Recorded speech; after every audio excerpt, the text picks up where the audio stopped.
নমস্কার, আপনারা দেখছেন tribe TV Bangla. Good morning Bengal, সঙ্গে রয়েছে দিশা। শুরুতেই চোখ রাখবো একটি বড় খবরের দিকে। শহর কলকাতায় ফের অগ্নিকাণ্ড। এবার গাস্টেন প্লেস এলাকায় একটি বাড়িতে অগ্নিকাণ্ডের ঘটনায় আতঙ্ক। মূলত দমকলের 6টি ইঞ্জিন পৌঁছেছে আকাশবাণীর পুরনো ভবনে। 5 নম্বর জাস্টিন প্লেস ভোর 4:30 নাগাদ ওই বাড়িতে আগুন লাগে। আগুন নিয়ন্ত্রণের কাজ এখনও চলছে। মূলত পুরনো আকাশবাণী ভবনে অগ্নিকাণ্ডের ঘটনা। এই মুহূর্তে ঘটনাস্থলে রয়েছে 6টি দমকল বাহিনীর ইঞ্জিন। এ বিষয়ে আমরা আরো বিস্তারিত কথা বলবো আমাদের প্রতিনিধি তোতন মাখালের সঙ্গে। তোতন, এই আগুন কি করে লাগলো, কি জানতে পারছো? আগুন লাগে ভোর 4:30টার সময় এবং দমকল কর্মীদের প্রাথমিক অনুমান 3 তলায় যে এসি ছিল সেই এসি শর্ট সার্কিট হয়ে ইলেকট্রিক শর্ট সার্কিট হয়ে আগুনটি লাগে। এবং তোমাকে জানিয়ে রাখি 3 তলায় একটি কেমিক্যাল গোডাউনও ছিল এবং দোতলায় ছিল আইনজীবীদের অফিস। এবার ভোর 4:30টার সময় যখন আগুন লাগে, স্থানীয়রা ধোঁয়া দেখতে পেয়ে তারা সঙ্গে সঙ্গে দমকলে খবর দেয় এবং স্থানীয়দের অভিযোগ যেখানে দমকল আসতে 10 মিনিট সময় লাগে সেখানে তারা বেশ কিছুক্ষণ সময় লাগিয়েছে, সেই জন্য আগুনটা অনেকটা ছড়িয়ে পড়েছে।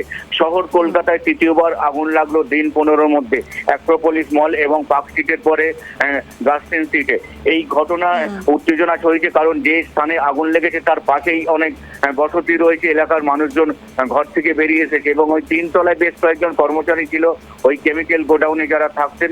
সেখান থেকে তাদের তড়িঘড়ি স্থানীয়রা নামিয়ে আনেন এবং স্থানীয়দের একটাই অভিযোগ, যেখানে দমকল তাড়াতাড়ি আসার কথা, কেন রাজভবন এবং হাইকোর্টের কাছাকাছি এই ঘটনাস্থল, সেখানে আসতে প্রায় 1 ঘন্টা সময় লেগেছে দমকল বাহিনীর। এবং দমকল বাহিনী পাশে ছাদ থেকে গিয়ে আগুন নেভানোর চেষ্টা করে।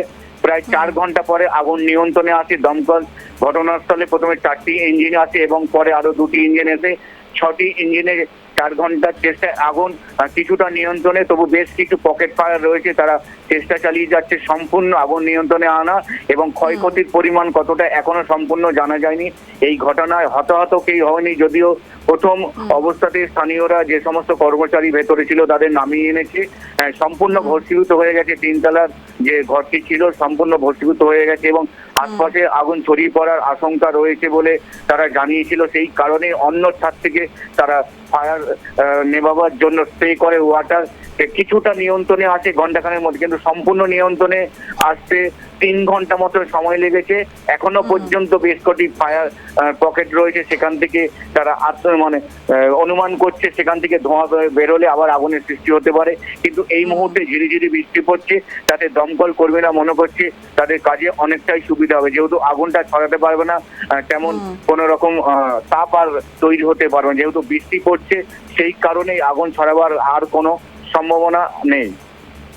একেবারেই ধন্যবাদ তোতন। এই বিষয়ে পরবর্তীতে আবার কথা হবে। এই মুহূর্তে যে গুরুত্বপূর্ণ খবরের দিকে চোখ রাখছে, গাস্টেন স্ট্রিটে ভয়াবহ অগ্নিকাণ্ড। শহর কলকাতায় ফের অগ্নিকাণ্ডের ঘটনা। এর আগে অ্যাক্রোপলিস মল এবং পার্ক স্ট্রিটে অগ্নিকাণ্ডের ঘটনা ঘটেছিল। তারপর এবার গাস্টেন স্ট্রিটে আকাশবাণীর পুরনো ভবনে এই অগ্নিকাণ্ডের ঘটনা। শহর কলকাতায় অগ্নিকাণ্ডের ঘটনায় গাস্টেন প্লেস এলাকায় একটি বাড়িতে অগ্নিকাণ্ডের ঘটনায় আতঙ্ক। দমকলের 6টি ইঞ্জিন পৌঁছেছে আকাশবাণীর পুরনো ভবনে। সেখান থেকেই 5 নম্বর গাস্টেন প্লেস ভোর 4:30 নাগাদ ওই বাড়িতে আগুন লাগে বলে এই সূত্রের খবর। আগুন নিয়ন্ত্রণের কাজ এখনো চলছে। 3 ঘন্টা অতিক্রান্ত হয়ে গেলেও তারপরেও এই মুহূর্তে এখনো যুদ্ধকালীন তৎপরতায় দমকল বাহিনী আগুন নেভানোর চেষ্টায় জুড়ে রয়েছে। তার পাশাপাশি যেমনটা জানতে পারা যাচ্ছে, যেহেতু সেখানে এই মুহূর্তে ঝিরিঝিরি বৃষ্টিও রয়েছে, তো সেই বৃষ্টি অনেকটা সাহায্য করতে পারে আগুন না ছড়ানোর দিক থেকে।